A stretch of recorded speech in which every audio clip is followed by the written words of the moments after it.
Hello.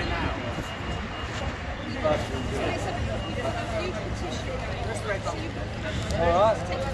Testing, 1, 2, 3.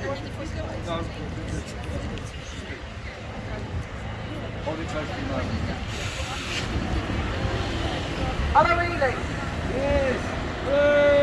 We are here today to inform and share about the plans for 20-minute cities within the Borough of Ealing.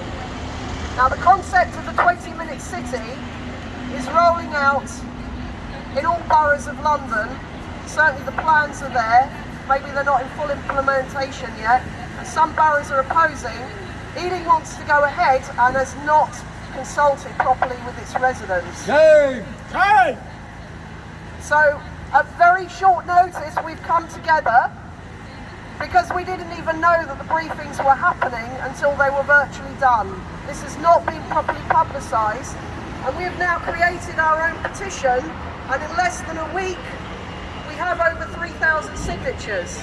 We've also got surveys back from the public that show that they know nothing about what these plans involved.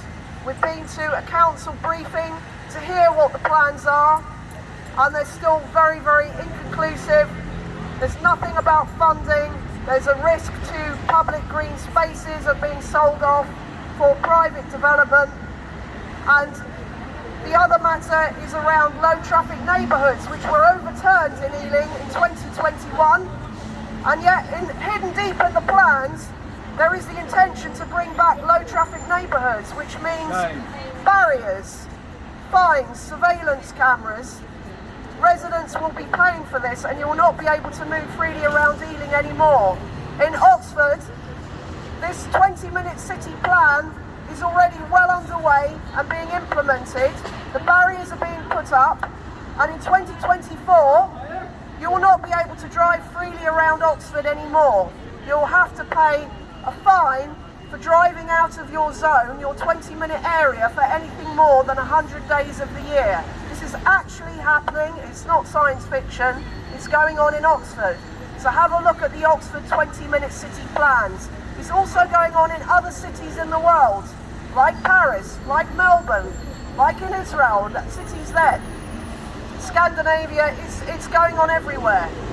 So just be aware that the 20-minute city concept, it may sound appealing in the way that it's marketed, that you'll have all facilities in your own neighbourhood, that during lockdown we discovered how important our local community is. And that may be so, but we also need to be free to be able to move around as we always have done. We do not want fines, we do not want barriers. They create more pollution anyway by people diverting to ring roads, and we don't want more surveillance and cameras than we already have on the roads generating fines. I'm going to pass over to Piers now. All right, thank you very much indeed. So, do you want to go this time? Hold it. Yeah. Hooray, well done. Perfect. Just hold that. That's all right. Hello, yes. Thank you very much, Sina. I think what's been going on in Ealing with people on the ground like Sina and all you people here is an example to the rest of the country. You've got to seize the issue and do your own actions, your own surveys, to expose the completely corrupt setup by the council. Now, I'm Piers Corbyn from the UK Live, and also the National United Front Against Zone Control. And this is against all these zoning plans. These crazy 20-minute cities, low traffic neighbourhoods, and the ultra-low emission zone, which is also, all of these things have been imposed on many cities. And they have the same purpose, all of them. They are to control you, they're to cost you, and they're to con you on matters of climate, to make you believe you've got to do these things to save the planet. But really, all those measures are not to save the planet, they are to control you.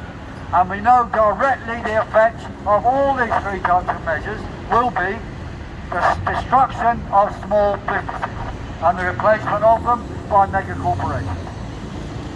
It takes away your freedom to travel, either locally or in a bigger scale around the whole of London.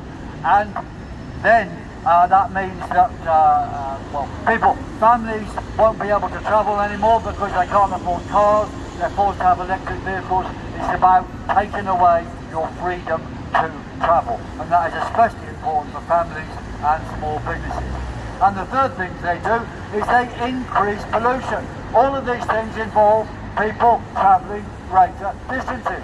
That means more pollution, more diesel fumes, more whatever fumes. It also means more carbon dioxide, but I like carbon dioxide actually. But leave that aside, it is more pollution. That's what they are making. Now, from all this, I've got a new definition of the word stupid. The word stupid means somebody who believes that in order to be able to shop within 20 minutes, that cars have to be banned from leaving that area. Now that is insane. That is insane, but that's what they tell us, and that's what people believe. We have such a brainwashed machine of publicity now from the New World Order, run by the media, that people believe these insane things. And we have to go out there to explain them. Now, how are we going to win? Well, first of all, we've got to convince councillors, but basically councillors are just doing what they're told. We have to threaten them with removing them at the next elections, and of course we should do that. We should do that. But then they get replaced by others from the major parties. We have to destroy the major parties who are just a circus to make us think we can play games and beg to the state apparatus when we cannot. The only way is to defy. You have to, if they put up a sign, disobey it. Go through the zone. If they send you a letter to charge you, don't pay. Can't pay, won't pay is the name of our ULEZ campaign, and this applies to all the LTNs and all the zoning. Just break the rules and don't pay. I myself personally now am told by the TfL that I owe £42,000 for driving in the ULEZ zone at will for the last year or whatever it is, because it's a fine upon a fine upon a fine and so on. I'm not going to pay, I'd rather go to prison, and I think they're scared of a court case, because the court case would reveal that these charges are illegal. They're administered by a computer. We asked Sadiq Khan what judge signed these orders, and I want a court case. He hasn't even replied. So if there's a court case, it could be that all PCNs in the country collapse. All of them. So millions and millions and millions of pounds will have to be refunded. I don't think they want a court case. They'll just carry on sending out bits of paper. But that has to be the watchword. Resist them. And fight to take down these cameras. We know that some boroughs, like Sutton, have refused to allow the ULEZ cameras. Well, that is brilliant. We want all the boroughs to refuse out cameras, and we don't want any cameras for zoning. We don't want any cameras for LTNs. We have to be against this surveillance. And you see, they tell us it's about cars. But look, it's not really about cars. It's about you when you're walking around. You will be watched. They'll be able to know who you are within 5 seconds with a 5G mast. And then your credit will be turned off when you go into a shop where they've decided that they don't like you. It's all about control. And we have to be against the whole lot and resist in all practical ways. And we've got to make sure the signs are taken down. Make sure the cameras are taken down. Make sure these road barriers blocking off streets are taken down. We have to act from below. And I'll end that and say thank you again for every campaigner here. And resist! Yes! Defy! Do not comply! Thank you.